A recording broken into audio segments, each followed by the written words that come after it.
মাস্কটা খোলো। তোমার নাম কি? জোরে বলো একটু।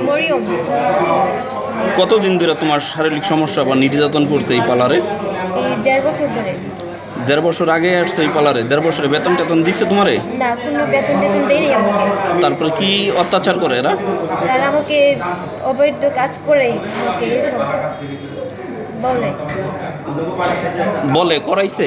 জি, করাইছে, আমাকে এইসব কাজ করাইছে। কতদিন? এই তো 3-4 মাস ধরে কাজ করাইছে। আমি আমি মরছিলাম না, তারপরে সে আমাকে ব্ল্যাকমেল করে এই কাজটা করাইতো। মানে কে করাইতো? কাউন্সিলর। ওনার নাম কি? রুকসানা রুজি আহমেদ। রুকসানা রুজি আহমেদ। আহমেদ। এই 4 মাস ধরে তুমি এই নির্যাতনের ভিতরেই আছো? জি। তুমি কারো কাছে সাহায্য চাইছো বা এই ধরনের সাহায্য চেয়েছি, আমি চাইছিলাম, পারে নাই তারা পারে নাই?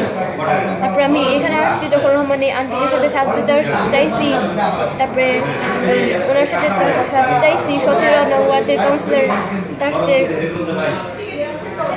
চাইছি। বলেন। তারপরে আমাকে হেল্প করলো। আপনি ওখানে থাকেন না।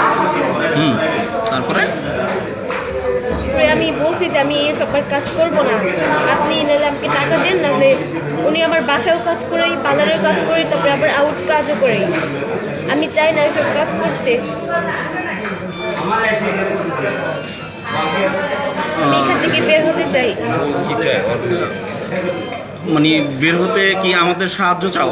জি, বা আইন শৃঙ্খলা বাহিনীর সাহায্য চাও? জি, আপনাদের সাহায্য চাই। আচ্ছা।